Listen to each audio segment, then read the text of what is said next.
Assalamualaikum. Welcome to Legal Talks. How are you viewers?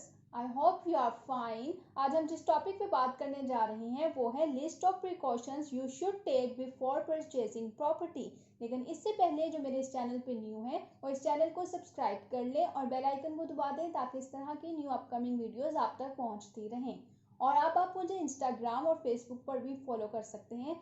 इन दोनों का link भी मैं आपको डिस्क्रिप्शन में दे दूंगी, ज़रूर फॉलो कीजिएगा। वहाँ मैं न्यू केस लॉज अपलोड करती रहती हूँ। चलिए टाइम वेस्ट नहीं करते, वीडियो को स्टार्ट करते हैं। आपको बताते हैं कि जायदाद के लेन देन में इन बातों का ख्याल ना रखा तो बहुत नुकसान हो सकता है। प्रॉपर्टी बेचते वक्त कोशिश करें कि रकम बजरिया चेक ना लें बल्कि नकद या बैंक ड्राफ्ट की सूरत में लें। रकम वसूली के जरिए रजिस्ट्रार के रूबरू रकम वसूली का बयान ना दें, ऐसी स्टेटमेंट को रिकॉर्ड नहीं करवाना चाहिए। मुख्तारे आम के ज़रिए जायदाद ना खरीदें बल्कि ख़रीदें तो इस बात की तस्दीक कर लें कि असल मालिक ज़िंदा है और इसने मुख्तारनामा मनसूख तो नहीं कराया। खतून से जायदाद खरीदते वक्त बेनामा या इंतकाल में खतून के भाई, बाप या शोहर को गवाह ज़रूर रखें। इस बात की तसल्ली कर लें कि आपके पास ज़मीन बेचने वाले फ़र्द या अफराद के घर का सही पता मौजूद है। ज़मीन खरीदते वक्त इस बात की यकीन दहानी कर लें कि खरीदी जाने वाली जायदाद पर कोई अदालती हुक्म अमतनाई तो जारी नहीं। When buying a land, make sure that no restraining order is issued on the property.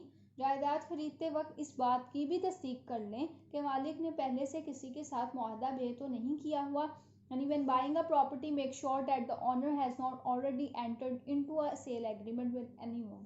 अलावा इन बातों का भी ख्याल रखें जो मैं आपको अब बताने जा रही हूँ कि बेनामा और इकरारनामा दो मुख्तलिफ बातें हैं। इनको एक जैसी अहमियत हासिल नहीं है, मगर अलमिया ये है कि शातिर लोग मासूम अफराद को धोखा देते हैं और अक्सर औक़ात सिर्फ इकरारनामा मुआहदा बे करके मुकम्मल रकम ले उठते हैं और ख़रीदार को बाद में पता चलता है कि वो प्रॉपर्टी तो इसके नाम ट्रांसफ़र ही नहीं है। जब वो अदालत का दरवाज़ा खटखटाता है तो इल्म होता है कि फ़रोख्त कुंदा के क्वाइफ ही गलत हैं या फिर वो तो पहले और बाद में कई अफराद को वही ज़मीन या चीज़ बेच चुका है। अब हाथ मलने या अफसोस करने के सिवा कुछ हासिल नहीं होता या फिर पुश्तों पर फैली एक कानूनी कार्रवाई मुकद्दर बन जाती है। सो बेहतर यह है कि आज से कुछ बातें पल्ले बांध लें कि इकरारनामा सादे कागज़ पर हरगिज़ ना करें। कम अज़ कम 1200-1300 रुपये का स्टाम्प पेपर होना ज़रूरी है। कम अज़ कम 2 गवाहों और इनके दस्तखत और शनाख्ती कार्ड नंबर्स हों। इकरारनामा का रजिस्टर होना ज़रूरी नहीं है। इसकी बड़ी वजह यह है कि इससे ना तो किसी का हक हासिल होता है, ना ही इससे कोई हक ट्रांसफ़र होता है। याद रखें, कभी भी पूरी रकम या ज़मीन या शय दूसरे शख्स को ना दें जब तक कि रजिस्टर्ड तजावीज़ यानी कि डॉक्यूमेंट ना बन जाएं। आपकी ख़रीदो फ़रोख्त इस वक्त तक मुकम्मल नहीं हो सकती जब तक कि दोनों फ़रीक़ीन बेनामा पर दस्तखत ना कर दें, वो भी गवाहों की मौजूदगी में मुकम्मल क्वाइफ दर्ज करके। और याद रखें कि बेनामा के लिए प्रॉपर्टी के डीसी रेट का 5% के स्टाम्प पेपर पर होने की ज़रूरत है। सो हमेशा दस्तावेज़ के अनवान पर नज़र रखें और गवाहान की मौजूदगी में ही दस्तखत करें। इकरारनामा की सूरत में दोनों फ़रीक़ीन को हक हासिल है कि वो अदालत से रुजू करते हुए तमील मुख्तस का दावा दायर करें और जो भी फ़रीक़ीन अपने हिस्से का काम नहीं करता उससे अदालत के ज़रिए करवाए। इसके साथ तमाम अखराजात और किसी किस्म के नुकसान का अजाला भी डैमेजेस की सूरत में निकलवाया जा सकता है।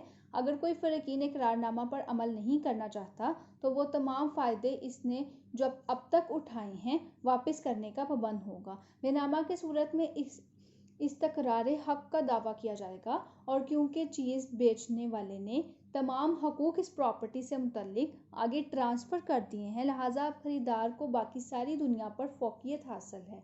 ऐसे में कोई शख्स जो चैलेंज करना चाहे तो वो इस बेनामा की तनसीख का दावा दायर करेगा। यानी अगर फ़रोख्त कुंदा इल्ज़ाम लगा रहा है कि मैंने तो ये फ़रोख्त ही नहीं की तो वो इस दस्तावेज़ात यानी डॉक्यूमेंट की मनसूखी का दावा करेगा। दोनों तरह के दस्तावेज़ात की सूरत में कोर्ट फ़ी भी लगेगी और वक्त को भी अहमियत हासिल है।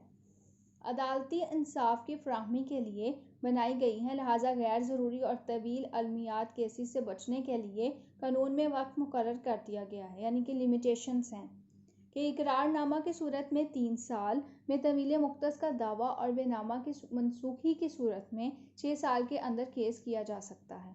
ताहम कुछ कानूनी ढील भी मुयस्सर है। मगर हर केस में इसका इतलाफ मुख्तलिफ है। ज़मीन व मकान, दुकान की फ़रोख्त और गाड़ी और मोटरसाइकिल वगैरह की फ़रोख्त में और दस्तावेज़ात में फ़र्क है, और सवारी वगैरह की ट्रांसफ़र अलग महकमा में अदा की जाती है, वहीं पर रजिस्टर होती है। ताहम किसी भी किस्म की ख़रीदो फ़रोख्त में काबिल ज़िक्र बात यह है कि इकरारनामा दरअसल वो दस्तावेज़ हैं जिसमें फ़रकीन किसी मनकूला या गैर मनकूला प्रॉपर्टी की ख़रीदो फ़रोख्त के बारे में तफसीलात तय करते हैं। कब, कैसे, कहाँ, कौन, क्या बेचा और ख़रीदा जाएगा, रकम की अदायगी, शय की मुंतकिली कैसे की जाएगी, जबकि बेनामा इस अमल के मुकम्मल होने की दस्तावीज़ है और सबूत भी।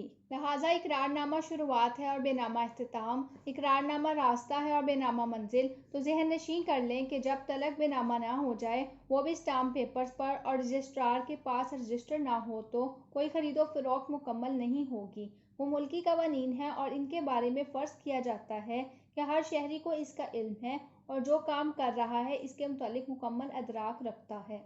सो बी अवेयर, और प्रॉपर्टी खरीदते हुए इन तमाम बातों का ख्याल ज़रूर रखिएगा। अब तक के लिए इतना ही। आपकी कोई क्यूरीज हैं तो मुझे कमेंट सेक्शन में बताएं, और अगर आपको वीडियो पसंद आई है तो लाइक करें, ज़्यादा से ज़्यादा शेयर करें ताकि ज़्यादा से ज़्यादा लोग इस बारे में जान सकें। मुझे इजाज़त दीजिए, मिलते हैं नेक्स्ट वीडियो में। अल्लाह हाफिज़।